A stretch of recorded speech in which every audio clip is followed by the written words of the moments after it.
ang Israel at ang Iran at nakisangkot ang Amerika. Ano ang ibig sabihin nito? Ating pakinggan. Una, sino at ano ang Iran? Bakit nakikipagdigma ang Israel sa Iran?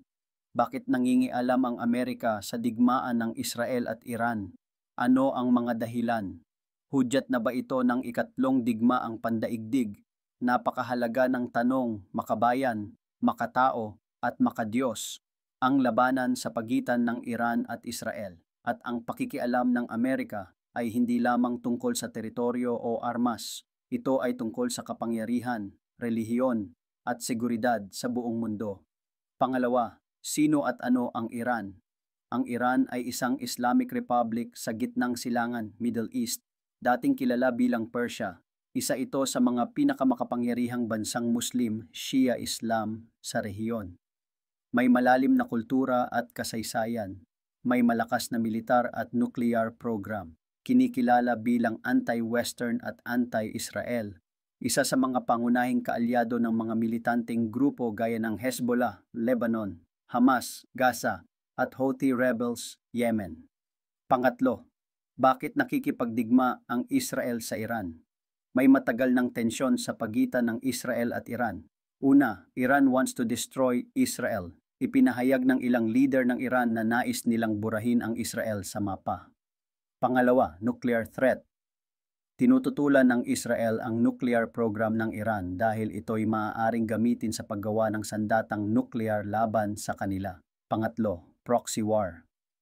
Hindi direktang naglalaban ang Iran at Israel, pero ginagamit nila ang mga proxy katulad ng Hamas, Hezbollah sa mga digmaan. Pang-apat, retaliation and revenge. Halimbawa, kapag may pinatay na Iranian general gaya ng nangyari sa Damascus noong 2024, gumaganti ang Iran sa pamamagitan ng drone at missile attacks. Bakit nakikialam ang Amerika? Sa pang-apat na pagkakataon, ang Estados Unidos, US, ay matagal ng kaalyado ng Israel at may mga sumusunod na dahilan kung bakit sila nakikialam. Una, strategic alliance. Ang Israel ay isang matagal ng kaibigan ng US sa gitnang silangan. May mga kasunduan silang militar. Pangalawa, oil trade interests. Ang rehiyon ay may malaking epekto sa presyo ng langis at pandaigdigang kalakalan. Pangatlo, terrorism concerns. Pinipigilan ng Amerika ang paglaganap ng terorismo mula sa mga grupong sinusuportahan ng Iran. Pang-apat, military presence. May mga American bases sa gitnang silangan, kaya apektado sila sa anumang gulo sa lugar. Sa panglimang pagkakataon, hudyat na ba ito ng ikatlong digmaang pandaigdig, Waititahi?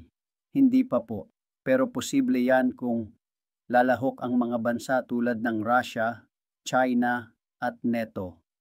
Magkakaroon ng all-out war gamit ang nuclear weapons.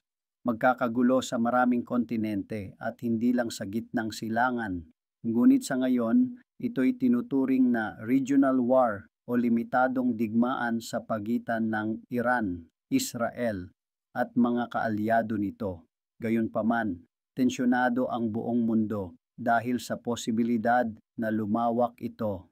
Ako po si Brother Chris. Narito ang epekto sa ating bansang Pilipinas at sa buong mundo. Una, pagtaas ng presyo ng langis. Ang Middle East ay pangunahing tagagawa ng langis.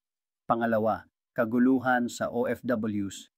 Maraming Pilipino sa Israel, UAE, Qatar at iba pang karatig bansa na maaring maapektuhan. Pangatlo, global inflation. Tataas ang presyo ng bilihin dahil sa epekto sa supply chain. Pang-apat, pandaigdigang seguridad. Mahigpit ang pag-iingat ng mga bansa lalo na sa cyber attacks at terorismo. Panglima, panalangin at diplomasya. Tumitindi ang panawagan para sa kapayapaan at neutral diplomacy, kabilang ang papel ng Pilipinas sa ASEAN at UN. At ito po ang ating pagninilay tungkol sa bagay na ito. Kapag ang mundo ay pinaghaharian ng takot at galit, tanging pananalig, pagkakaisa at pagkatao ang magliligtas sa atin sa kapahamakan. Thanks God. Naway nagustuhan nyo ang inyong narinig. Please like, comment, and share. at suportahan din po ang aking YouTube channel at Brother Chris channel. God bless you all.